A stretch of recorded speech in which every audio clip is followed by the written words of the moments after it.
దేవునికి మహిమ కలుగును గాక. దేవుడు ఇచ్చిన మహాకృపను బట్టి దేవునికి వందనాలు చెల్లిస్తూ మరి వచ్చిన బిడ్డలను దేవుడు దీవించి ఆశీర్వదించి మరి ఈరోజు దేవుడి బిడ్డలతో మనతో దేవుడు ఆన్లైన్లో ఆఫ్లైన్లో ఉన్న బిడ్డలతో దేవుడు ఈరోజు ఏం మాట్లాడుతున్నారంటే, పరలోకమందున నా తండ్రి చిత్తము చొప్పున చేయువాడే నా సహోదరుడు, నా సహోదరులు, నా తల్లి, నా సహోదరులు అని దేవుడు మాట్లాడుతున్నారు. తండ్రి చిత్తము నెరవేర్చాలి. పరలోకమందున్న తండ్రి చిత్తాన్ని మనం నెరవేర్చాలి. దేవుడు మనతో మాట్లాడుతున్నందుకు నేను వందనాలు చెల్లిస్తూ దేవుని ఆరాధిద్దాం.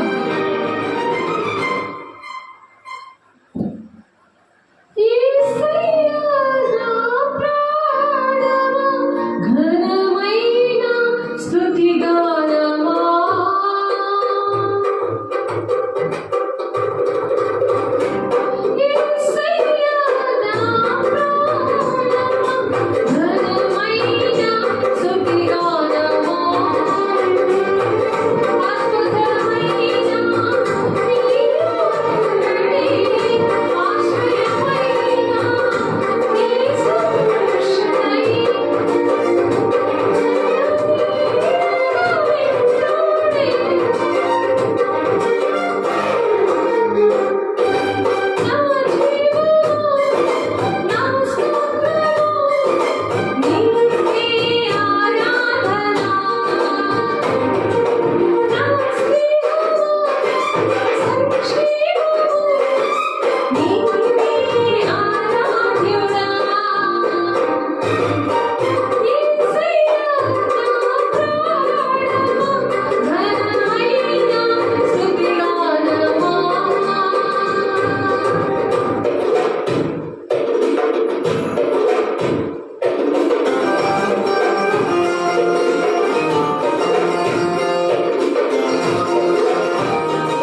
పొందున నా తండ్రి చిత్తము చొప్పున చేయవాడే నా సహోదరుడు, నా సహోదరి, నా తల్లి అని దేవుడు మాట్లాడుతున్నారు. ఈరోజు ఏమి చెప్తున్నారు? నా తల్లి, నా సహోదరు. ఎవరు? తండ్రి చిత్తాన్ని నెరవేర్చిన వాళ్ళు. తండ్రి చిత్తము మనం నెరవేర్చాలి. అందుకే మత్తయి 7:21 ఏముంది? తండ్రి చిత్తము నెరవేర్స్తేనే దేవుని రాజ్యానికి వెళ్తారు. ఇహలోకంలో తండ్రి చిత్తము కాదు, సహోదరుల చిత్తము కాదు. సహోదరులు, సహోదరీలు అంటే అన్నదమ్ములు, అక్క చెల్లెళ్ళు, తల్లిదండ్రులు అంటే మన కుటుంబం కట్టుకునేది కాదు. మన కుటుంబం ఎప్పుడు కట్టబడుతుంది అంటే, మొదటి నైతిని రాజ్యాన్ని వెతకండి, మీ పర్లతం తెలుసు మీకు ఏది కావాలంటున్నాడు ఆయన. మత్తయి 6:33 ఆకాశ పక్షులు చూడండి, అవి విత్తవు, పోయవు, కొట్లలో కూర్చుకోను, కానీ వాడు నేను ఎలా పోషిస్తున్నాను? అవి నమ్మే కదా. మరి మీరు ఎందుకు నమ్మట్లేదు? తండ్రి చిత్తం ఎందుకు నెరవేర్చట్లేదు? అవి ఉదయమే లేచి స్తుతిస్తాయి, స్తుతిగానము చేస్తాయి, యేసయ్య నా ప్రాణమా అని. అది ఆ పక్షులు, ఆ గడ్డి పువ్వులు కలర్గా ఉంటాయి. వాటికి అంత కలర్ఫుల్గా దేవుడు వాటికి బట్టలు వేస్తున్నాడు, వస్త్రధారణ. అవి చూసి మనం ఎంత ఆనందిస్తున్నాము అంటే, అవి చూసి వాటిని పోషిస్తున్నాడు, వాటికి వస్త్రాలు, అవి అందంగా ఉండాలి. మనం అవి చూస్తే ఎంతగానో మనం ఇష్టపడతాం, ఆనందపడతాం, పరమ ఆనందం పడిపోతాం. మనం ఎప్పుడు అట్లా పోషిస్తున్నాడు చూస్తే అప్పుడు అవి మనమైతే ఆయన పోలికలో చేశాడు ఆయన.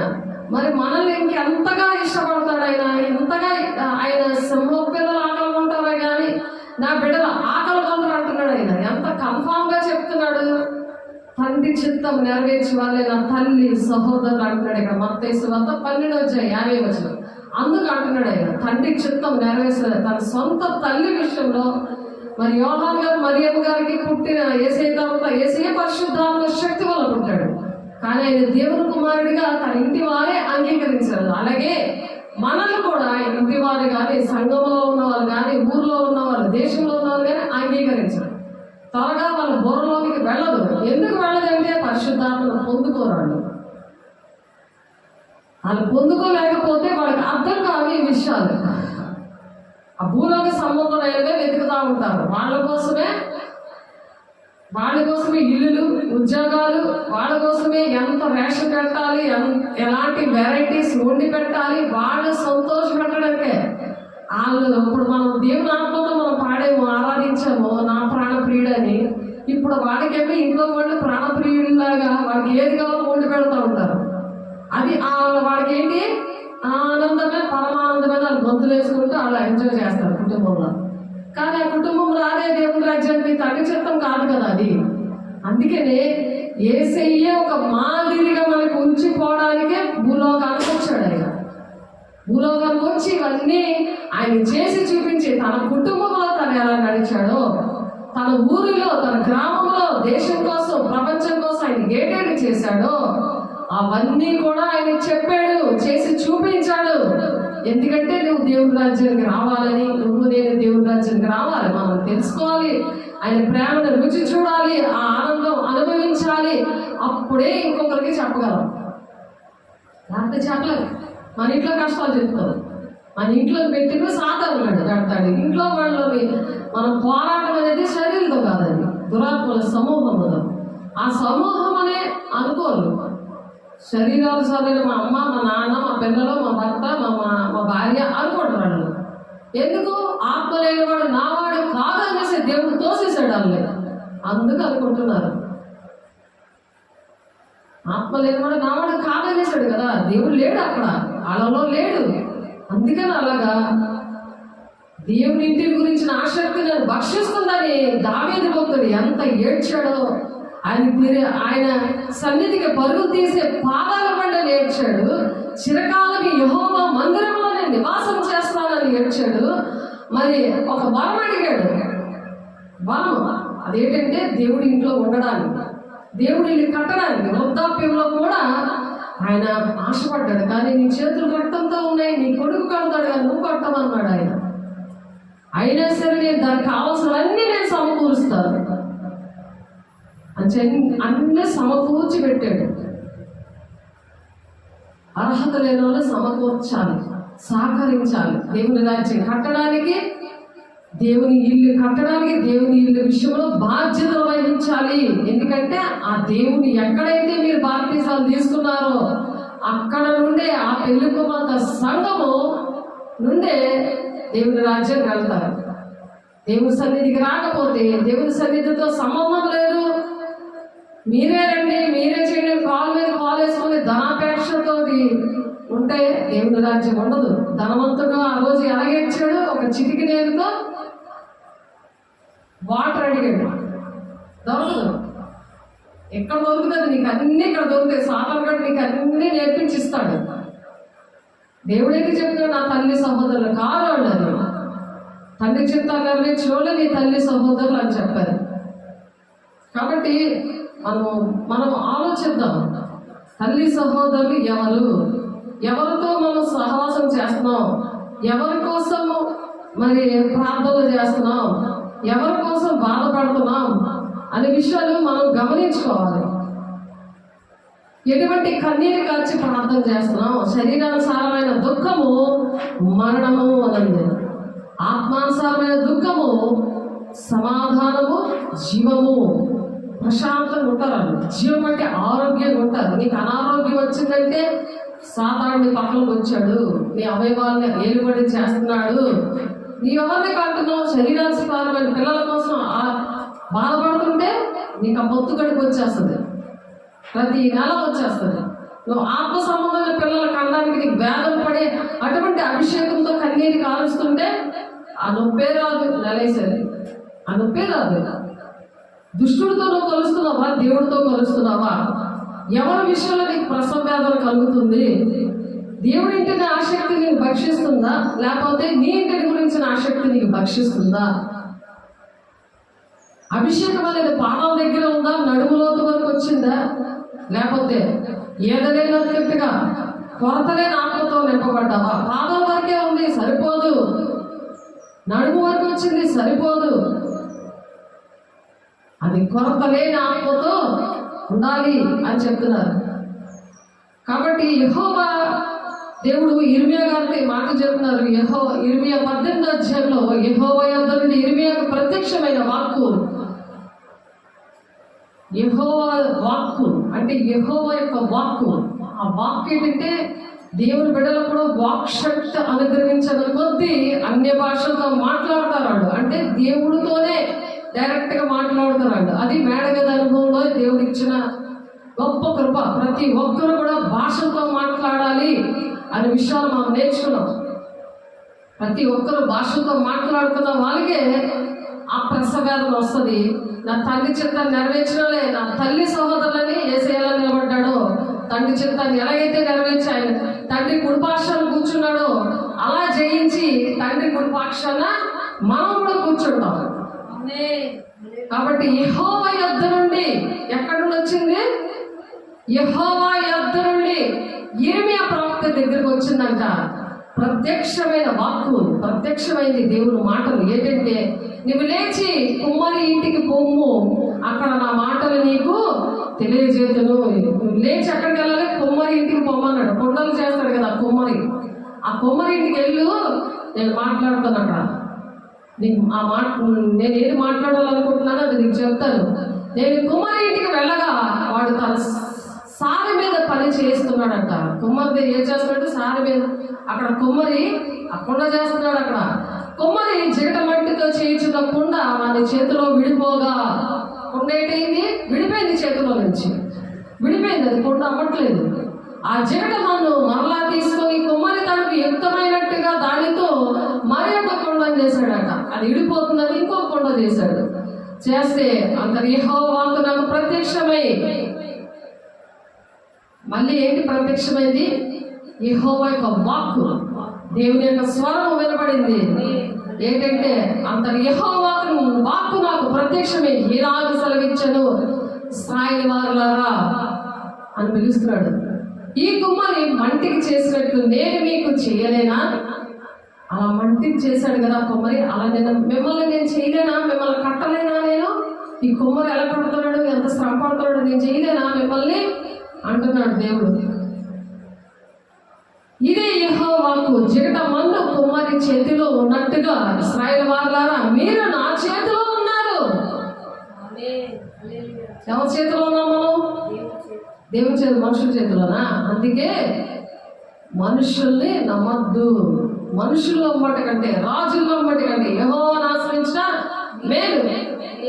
కుమ్మరే చేయగలిగానకుండా అందరూ చేసేస్తారా? మనం చేసేయగలమా? అలాగే యెహోవాయే మన ఇల్లు కడతాడు కానీ ఎవరు కట్టరు. మన కుటుంబాలు కట్టడు, మన దేశాన్ని కట్టడు. ఏ సమస్యలను యెహోవాయే వినిపించాలి, యెహోవాయే కట్టాలి. ఆ కుమ్మరాలు కడుతున్నాడు. మరి మీ జీవితాలు నేను కట్టనా అని అడుగుతున్నాడు, ఇర్మియాతో మాట్లాడుతున్నాడు. అది కూడా పలానా ప్లేస్కి రా, అప్పుడు నీకు అర్థమవుతుంది. ఆ కొమ్మరి ఉన్నాడు, పలానా ప్లేస్లో నువ్వు రా, అక్కడ నీకు అర్థమవుతుంది. అక్కడ నేను మాట్లాడుతా ఉన్నాడు. నీ ఇష్టం వచ్చి మాట్లాడతారా? నీ ఇంటికి వచ్చేయాలా? రాత్రి అంతా ప్రార్థన చేసేయాలా? నువ్వు ఎప్పుడు పిలిచినప్పుడు వచ్చేయాలా? నీకు సెలవు లేదా? దేవుడి కోసం ఒక్కరోజు సెలవు లేదా? ఉద్యోగం ఇచ్చింది దేవుడు, నీ కారు ఇచ్చింది దేవుడు, నీ ఇల్లు ఇచ్చింది దేవుడు, నీ పిల్లలు ఇచ్చింది, తల్లిదండ్రులు ఇచ్చింది, అందరూ దేవుడు. తండ్రి చిత్తాన్ని నెరవేర్చకుండా ఉంటే ఆడకోసం ఆలోచిస్తావా? తండ్రి చిత్తాన్ని నెరవేర్చకుండా దేవుని రాజ్యానికి రావా? తండ్రి చిత్తాన్ని నెరవేరిస్తేనే దేవుని రాజ్యం. మొత్తం 7:21 ఉంది. నీ నామంలో దెయ్యాలు పెట్టలేదా? అద్భుత కార్యాలు చేయలేదా? నీ నామంలో ప్రవచించలేదంటే అక్రమం చేయవారా? పొండి మీరు ఎవరో నాకు తెలియదు అంటాడు. ఆయన నామాన్ని మనం యూజ్ చేసుకుంటామా? దిద్దుబాటు చేసుకుంటే, అది దేవుని మాట వింటే, ఆయన ఆజ్ఞలు గైకుంటే, ఆయన కట్టడలు గైకుంటే, ఆయన విధులు గైకుంటే, ఆయన మాటలు వింటే అప్పుడు వస్తుంది ఆ వాక్యమే. ఆ వాక్యాన్ని మనం ప్రకటించాలి. వాక్యం అనే దేవుడిని కలిగి ఉండాలి. అందుకే వాక్యం ప్రకటిస్తున్నప్పుడే ఏం జరిగిందంట? అద్భుతకారాలు జరిగాయంట, మహత్కారాలు జరిగాయంట. ఎవరు వచ్చారు? సహకారిగా ఆయన వచ్చాడు. వాక్యం ప్రకటించడమే మన పని. ఆయన నామాన్ని యూజ్ చేయకూడదు. యేసునామంలో దెయ్యం వెళ్ళిపో అనేసి ఏదైనా జరుగుతుందని అహంకారంగా మనం ఉండకూడదు. అక్రమం వచ్చేస్తుంది, క్రమం కాదది. దేవుడికి నీకు అడ్డుగోడగా ఏటుందో, నువ్వు తండ్రి చిత్తాన్ని నెరవేరుస్తున్నావా లేదో అది ఆలోచించుకొని నువ్వు పోవాలి. అది దెయ్యం పోవాలన్నా అది దేవుడు చేస్తాడు. యెహోవా వల్ల కట్టబడుతుంది ఇల్లు. నీ వల్ల నా వల్ల కాదు. దేవుడు నీకు వరాలు ఇస్తాడు. ఏంటి ఇస్తాడు? అన్యులు పాపం వాక్యం తెలీదు, దేవుడు ఎవరో తెలీదు. వాళ్ళకి కుంటువాడిని బాగు చేశాడు. కుంటువాడిని ఎలా బాగు చేశాడు? ఉమ్మేసి, బురదలో ఉమ్మేసి ఆ ఉమ్ము తీర్చి ఎక్కడ రాశాడు చెప్పాలి? కళ్ళు మీద రాశాడు. చీ ఉమ్మేస్తావా అని అంటే విధేకి చెల్లించాడు ఆ మనిషి. చీ నీ కళ్ళు కలుగురుగా అన్నాడు కానీ యేసునామంలో కళ్ళు కలగాలి, తండ్రి నామంలో కళ్ళు కలగాలి అని ప్రార్థన చేయడం వచ్చి ఉమ్మేకి వేసావు, మళ్ళీ బురద రాస్తావా దానికి? ఆ బురదలో కళ్ళులో వెళ్ళిపోతే నేను ఏటైపోతాను అంటారు ఇప్పుడు ప్రజలు. ఇప్పుడు వేస్తే ఊరుకుంటారా? ఇప్పుడే మళ్ళీ అప్పగే కొడతారు. యేసునామంలో అన్నీ జరుగుతాయి కదా అంటారు. ఏంటది? తండ్రి చిత్తమా అది? చెప్పండి, తండ్రి చిత్తమా అది? ఎందుకు అక్కడ ఎందుకు దేవుడు అలా చెప్పారు? అది కూడా పుట్టిన దగ్గర నుంచి గుడ్డోడు. మధ్యలో యాక్సిడెంట్ అవ్వలేదు, బాగు చేసుకుందంటే పుట్టిన దగ్గర గుడ్డోడు. పుట్టిన దగ్గర గుడ్డోడు, మరి గుడ్డోళ్ళకి బతకాలి కదా. మరి వచ్చి వేసి బాగు చేస్తాడని ఒక నమ్మకం, ఒక విశ్వాసం, ఒక విధేయత, ఒక ప్రేమ. దేవుని ఆజ్ఞలు పాటించాలి, ఆయన మాట వినాలి. యేసయ్యా నా ప్రాణమా ఘనమైన స్తుతి గానమా. ఎంత ఘనమైనది ఆయన మాట. ఆయన నా ప్రాణంగా నన్ను ప్రేమిస్తున్నాను. నా యవ్వనం ప్రేమను కూడా ఆయనకే ఇచ్చాడు. కల్తీ ప్రేమ కాదు ఇది. ఎందుకు దేవుడు నేర్పించాడు ఇది? నువ్వు ప్రేమించవు, దేవుడు మాట్లాడవు, నీ ఇంట్లో వాళ్ళందరూ ప్రేమించుకుంటే నీతో మాట్లాడాలి, నీ సమస్యలన్నీ పోవాలా? ఎంత అన్యాయం. ఇప్పుడు నేను వచ్చి బురద రాస్తాను వేసి అని ఏమంటారు? ఇప్పుడు ఆలోచించండి. రాయిస్తాను, కొడతానా లేదా? నన్ను తిడతానా లేదా? చూడండి, ఆ పుట్టిన దగ్గర గుడ్డోడికి దేవుని యొక్క విధేయత చూపించాడు. ఒకసారి చదువుదాం అది ఆ మాట. యోహాను సువార్త, యోహాను గారు రాస్తున్నారు ఈ మాటలు. 9వ అధ్యాయము 32వ వచనం మనం నేర్చుకుందాం. దేవుడి మాట వింటే ఎన్ని ఆశీర్వాదాలు ఎక్కడ నుండి వస్తాయి? అదే మంత్రం కాదు కదా. ఏమైనా మాకు శక్తులు ఏమైనా ఉన్నాయా? మీకు కూడా అందరూ ఎవరైతే ప్రేమిస్తారో అందరు ఎడలా చేస్తారంటాడు. అందరినీ ఒకలాగే ప్రేమించాడు. అందరి కోసం ఆయన ప్రాణం పెట్టాడు. దానికి మతంలో భేదం లేదు, చిన్న పెద్ద ప్రాణం లేదు.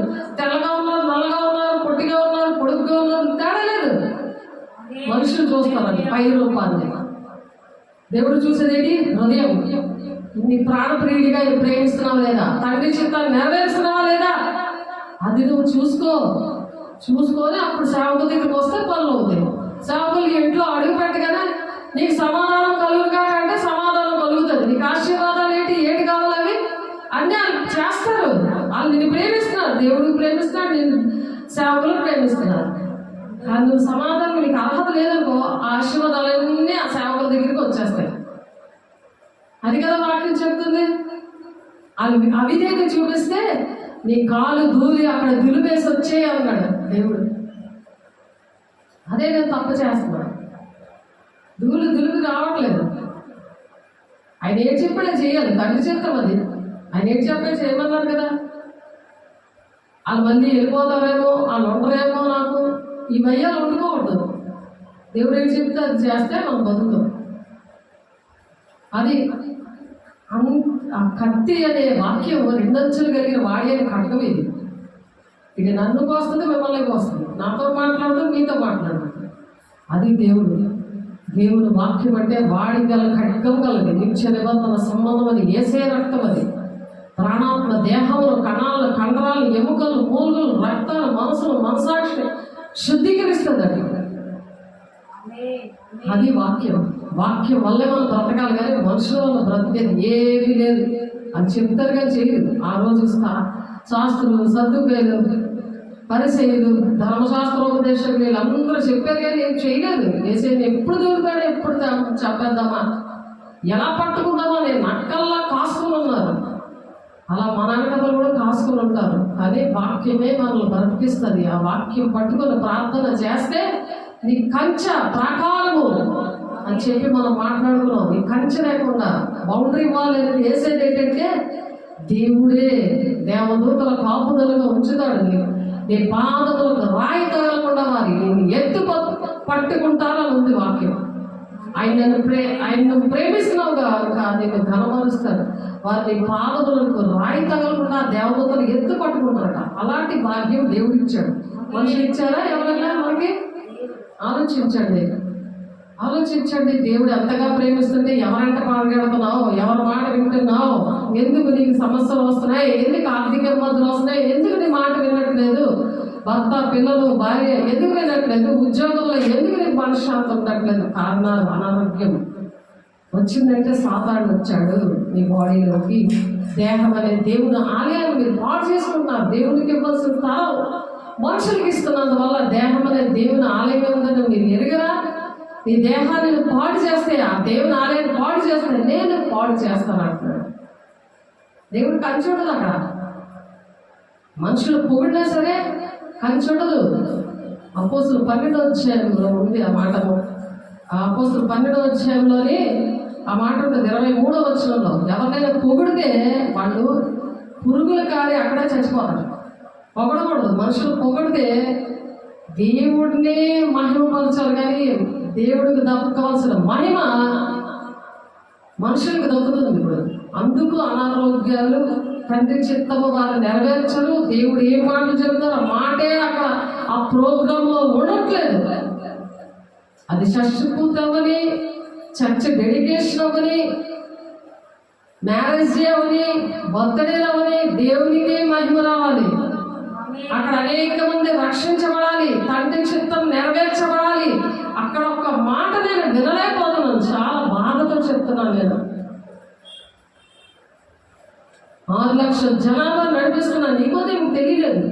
అలాగే ఉన్నారు ఇప్పుడు కూడా. దేవుడు ఎంత దుఃఖపడుతున్నాడు, ఆయన దుఃఖపరచొద్దు అని. పరిశుద్ధాత్మ దుఃఖపరచొద్దు. ఈ యుగ మందిరంలో, రాబో యుగ మందిరంలో పాపక్షమాపణ లేదు అంటున్నాడు ఆయన. పాపక్షమ లేకపోతే దేవుడి రాజ్యం అలాగెంత ఉంది, అది జీవితాన్ని ఎలా నెరవేరుస్తాం? పరిశుద్ధాత్మే తెలిగిపోతే, ఆ అనుభవమే తెలిగిపోతే పరిశుద్ధాత్మ దుఃఖపరుస్తున్నాం. ఇక్కడ మనకు కాదు, మహిమ ఘనతలు దేవుడికి చల్లాలి, పొగడ్తలు అన్నీ దేవుడికి చల్లాలి. మనుషుల్ని పొగిడితే పురుగులు కాదు చచ్చిపోతారట. ఎంత భయంకరంగా ఉంది ఆలోచించండి. ఇక్కడ ఆ మాట చూద్దామా ఒకసారి.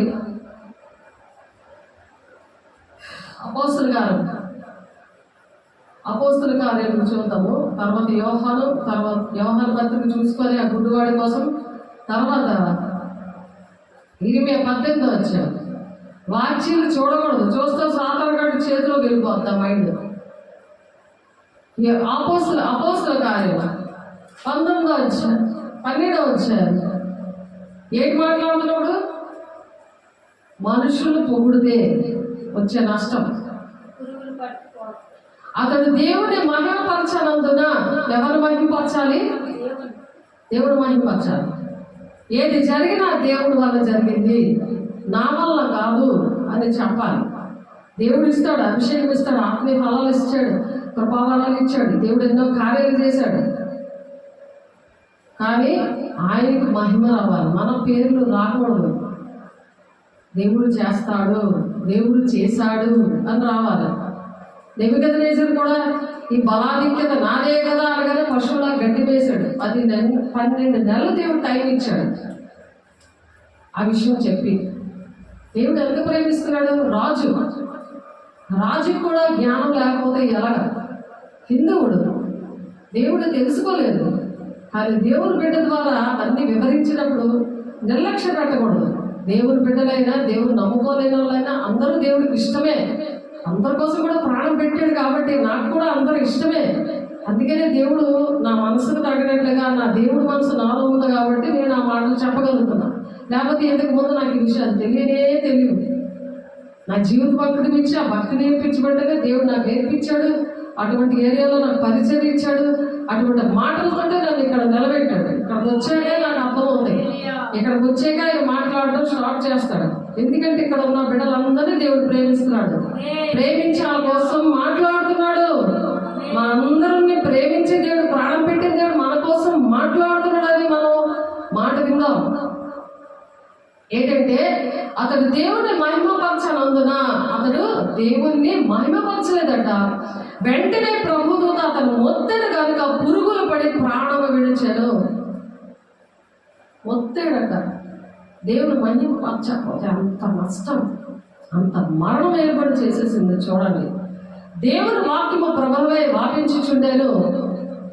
అలాగే దేవుని వాక్యం వ్యాపిస్తుందంట. ఎందుకు ఇలా జరిగింది?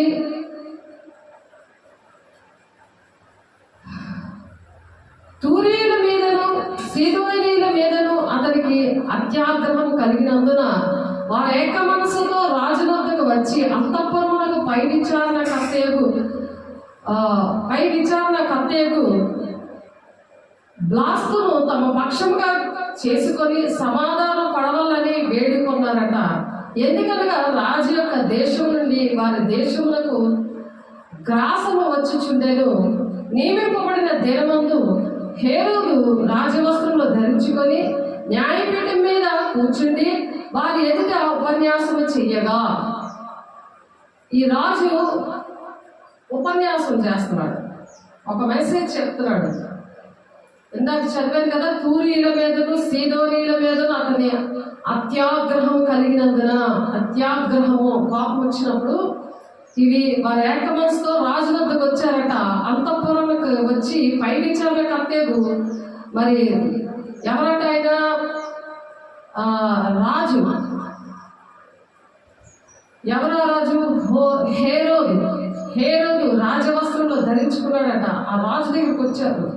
ఆ రాజు ఏంటంటే ఈ విషయంలోనూ ఉపన్యాసం ఇస్తున్నారు.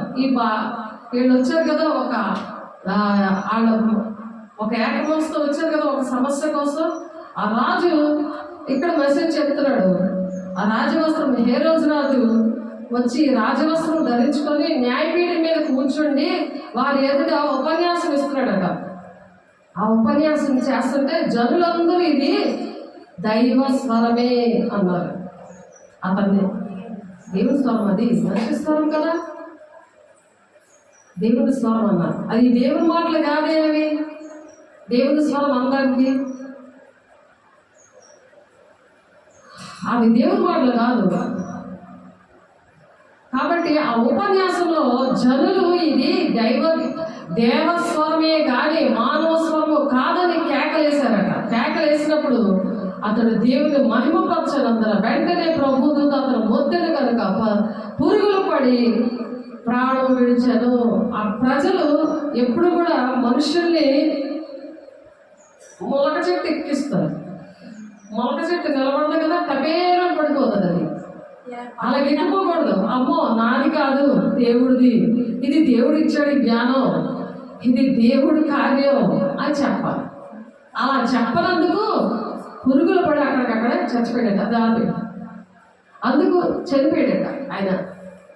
అది అందుకని అది బుద్ధిగా మనం ఏంటంటే దేవుని వాక్యము, అప్పుడు దేవుని వాక్యం ఏంటైందంట, దేవుని వాక్యం ఏంటైంది, దేవుని వాక్యము వ్యాపించిందంట.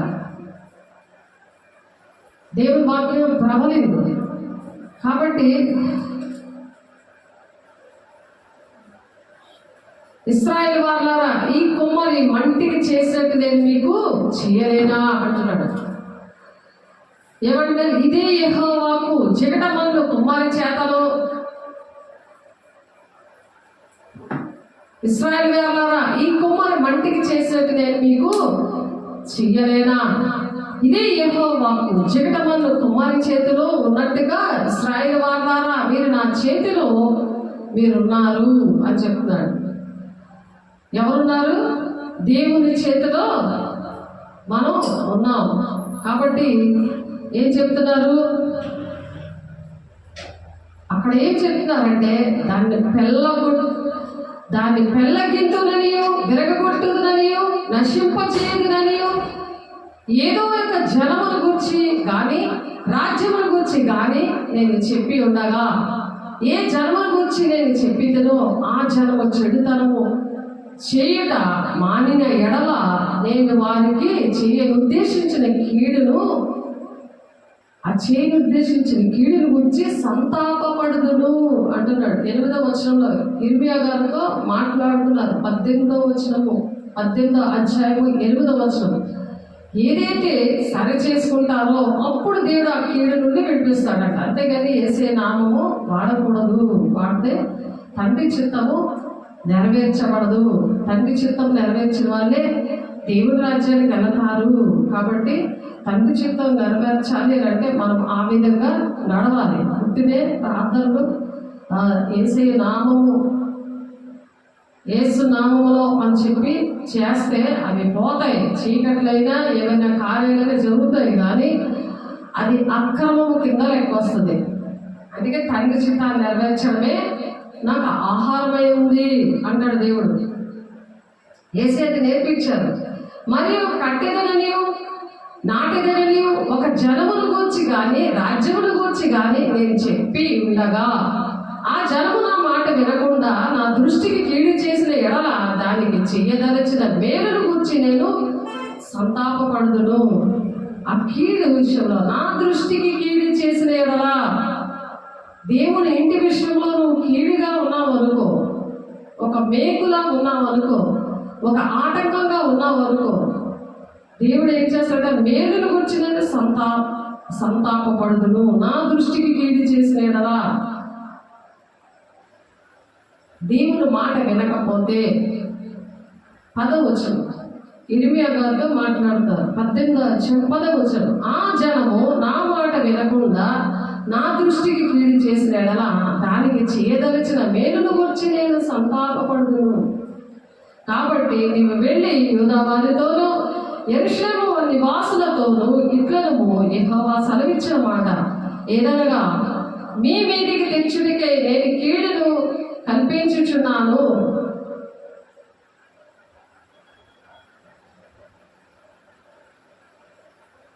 యెరూషలేము నివాసులతో దేవుడు మాట్లాడుతున్నారు.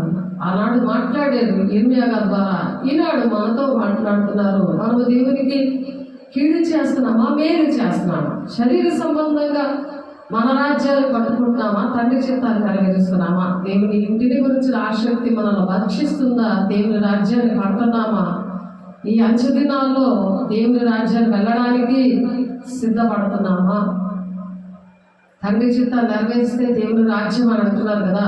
తండ్రి చిత్తం నెరవేర్చిన వారే వాళ్ళే నా తల్లి సహోదరులు అంటున్నారు కదా. మరి ఆ తల్లి సహోదరులాగా మనం ఉన్నామా? అలా ఉన్నామా అని ఆలోచిద్దాం. ఇక్కడ ఇర్మియా గారు ఆ మాటలు చెప్తున్నారు.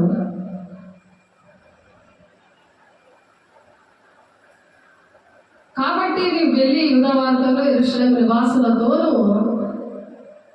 ఏం చెప్పమంటున్నారు?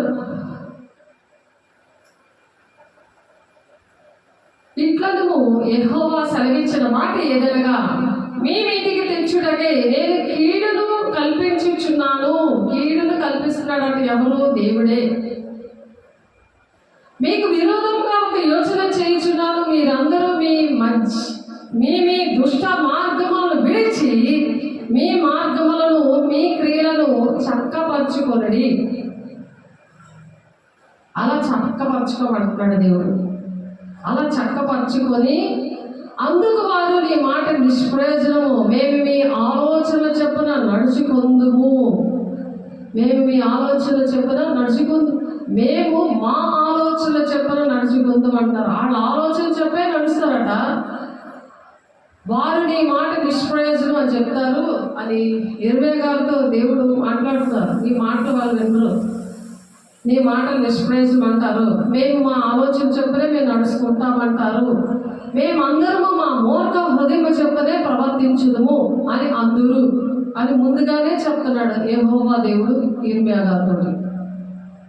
కావున యెహోవా ఎలాగ సెలవిచ్చుచున్నాడు, అన్యజనులను అడిగి తెలుసుకుని ఇట్టి క్రియలు జరుగుట వారిలో ఎవడైనా వినినా, ఇలాగ ఎవరైనా విన్నారా మీరు అని అన్యజనులతో చెప్పండి. ఇలా దేవుడి మాట వినకుండా ఇలాగ ప్రవర్తిస్తారా? మా ఇష్టం వచ్చిన మేము నడుస్తామని ఒకసారి అన్యజనులతో అడగండి, అడిగి తెలుసుకోండి. ఇట్టి క్రియలు జరుగుట వారిలో ఎవడైనా వినినా, ఇశ్రాయేలు కన్యక బహుఘోరమైన కార్యం చేసి ఉన్నది. లెబనోను పొలంలోని బండ మీద హిమముండుట మానున, దూరము నుండి పారుచున్న చల్లని జలముల పారక మానున. అంటే దేవుడి పని ఆగిపోతుందా? దేవుడి ప్రణాళిక ఆగిపోతుందా? తండ్రి చిత్తాన్ని నెరవేర్చిన తల్లి సహోదరులు అంటున్నాడు ఆయన. అందుకు అంటున్నారు, అయితే నా ప్రజలు నన్ను మరిచి ఉన్నారు. నువ్వు మర్చిపోతే తండ్రి చిత్తాన్ని నెరవేర్చిన వాళ్ళు ఉన్నారు కదా దేవుని రాజ్యాన్ని కట్టడానికి. దేవుని పని ఎప్పుడు ఆగదే. సాతానుడు నీ ఇంటిని కట్టడం కూడా వాడు ఆపడు, కానీ దేవుని రాజ్యం ఉండదే. తండ్రి చిత్తం నెరవేరిస్తేనే కదా దేవుని రాజ్యం. దేవుని రాజ్యం వెళ్ళడానికి సిద్ధపడదా? ఎక్కడ పడితే అక్కడే దేవుడు ఉన్నాడని వెళ్ళిపోతావా?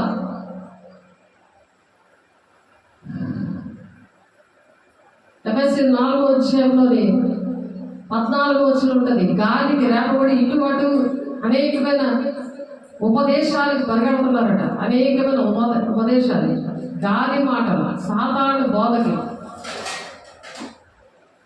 ఆలోచించండి, అన్ని దిక్కుల దేవుడు ఉంటాడా? దేవుడు మాట్లాడతాడా? మాట్లాడే అనుభవం తెలుసా? దండం పెట్టుకుని వచ్చేసిందా ఇది? తండ్రి చిత్తాన్ని నెరవేర్చాలి, అది ఇక్కడ దేవుని యొక్క ఉద్దేశం. మనం మాట్లాడుకున్నది తండ్రి చిత్తం నెరవేర్చడం. వాళ్ళే తల్లి సహోదరులు. కాబట్టి అయితే నా ప్రజలు నన్ను మరిచి ఉన్నారు, మాయకు ధూపము వేయించున్నారు.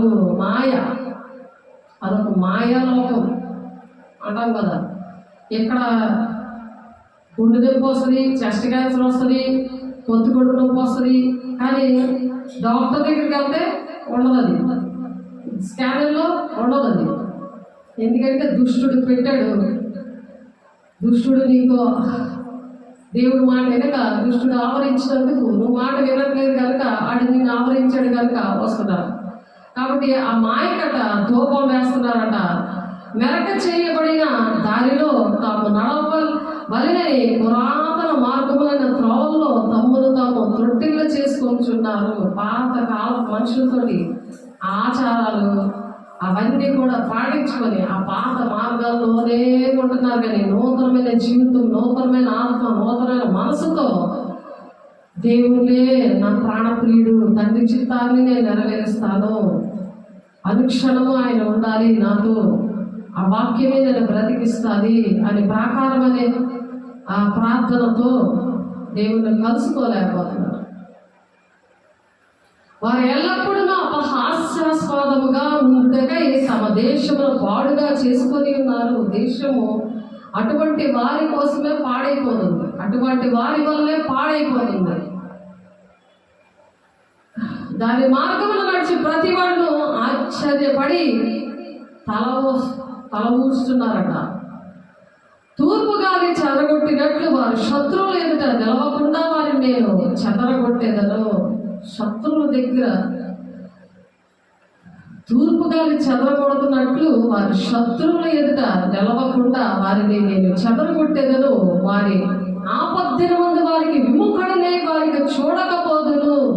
ఆపద్దినంలో దేవుడు చూడడని చెప్తుంటే వెళ్ళి మా ఇంటికి వచ్చి ప్రార్థన చేయండి, నైట్ అంతా ఉండండి అని అంటే ప్రయోజనమా? ఒకసారి ఆలోచించండి. మాకు టైం లేదండి, మేము చాలా బిజీ అయిపోయింది. మీరు చేసిన ప్రార్థనలకి మాకు దేవుడు బాగా ఆశీర్వదించాడు కాబట్టి మాకు ఒక రోజు కూడా సెలవు దొరకట్లేదు, మేము చాలా బిజీగా ఉన్నాం. మా ఇంటోళ్ళ కోసం సెలవులు పెట్టుకోవడానికి ఉన్నది, మా రాజ్యం కట్టుకోవడానికి సెలవులు ఉన్నాయి. కానీ దేవుడికి ఒక సెలవు పెట్టి ఒక రోజు వచ్చి ప్రార్థన చేసుకుందాం, దేవుడి మాటలు విందాం. ఒక్కరోజు, నెలకి ఒక్కరోజు టైం లేదంట. దేవుడు దుఃఖపడి మాట్లాడుతున్నారు. దేవుడట ఆపద్దను వస్తే ఆపద్దన ముందు వారికి విముఖుడనై వారిని చూడకపోదును. ఆపద్దను వచ్చినప్పుడు దేవుడు ప్రార్థనలు విండు. నేను అలాంటి మనిషినే, నాలో ఏమి శక్తులు లేవు, నేను అక్రమంగా నడుచుకోను. ఆయన నామంలో దెయ్యాలు వెళ్ళిపోవాలి, మీకు విడుదల వచ్చేయాలి అని నేను ప్రార్థన చేయను. ఎందుకంటే నేను తండ్రి చిత్తం నెరవేర్చాలని నాకు ఆశ ఉంది. కాబట్టి క్రమమేదో సరి చేసుకోండి, మీరు సరి చేసుకుంటే వెంటనే విడుదల వస్తుంది. అలా నేను నాకు దేవుడు ప్రార్థన చేయించాడు, నేర్పించాడు. కాబట్టి నేను అలాగే నా మీ పిల్లలకైనా ఎవరికైనా నేను ఆ విధంగానే ప్రార్థన చేస్తాను. ఎవరైనా తెలియలో ఉన్నప్పుడు వాళ్ళ పాపాలు నేను ఒప్పుకుంటాను. తెలియని పాలు తాగే పరిస్థితిలో ఉంటారు. మీరు కాలంలో బట్టి చూస్తే బోధకులై ఉండవలసి వచ్చి ఉండగా మొదటి మూల పాఠాలు ఒకటి మీరు మరలా బోధించవలసి వచ్చి ఉండను. మీరు పాలు తాగవలసిన వారే కానీ మీకు బలమైన ఆహారం తాగదు. ఎందుకంటే మీకు జ్ఞానేంద్రియాలు లేవు, దేవుని చూసే కళ్ళు లేవు, దేవుని స్వరం వినగలిగే చెవులు లేవు. వాళ్ళ కళ్ళులారా చూసి చెవులారా విని ఆ హృదయంతో గ్రహించట్లేదు. వాళ్ళ హృదయం క్రోమినది. మళ్ళీ మళ్ళీ మాకు అదే మాటలు చెప్తున్నారు ఏంటంటే ఇంకా కొత్త విషయాలు చెప్పండి అంటున్నారు. అంటే ఇంకో కంపెనీ మాత్రం ఇయ్యాలి, ఈ కంపెనీ మాత్రం నచ్చట్లేదు. కానీ ఏ అనారోగ్యానికి ఆ మాత్రమే కదా వేస్తారు, కానీ వాక్యాన్ని మార్చాలి, మరి అదే అర్థం వచ్చేటట్టుగా. అలా దేవుడు నేర్పిస్తున్నాడు. అందుకే కొత్తగా దేవుడు మాట్లాడుతున్నాడు, కొత్త వాక్యంతో అదే అర్థం వచ్చినట్లు. ఎంత ప్రేమిస్తున్నాడు దేవుడు, మనతో మాట్లాడుతున్నాడు, మన జీవితాలు కడదామని ఆలోచిస్తున్నాడు యెహోవా దేవుడు. ఆయనే పరమ కుమారి, పరమ కుమారి నా యేసయ్యా, నీదు పాత్రలు నేనయ్యా, మట్టితో మనిషిగా మార్చినావు నా దేవా,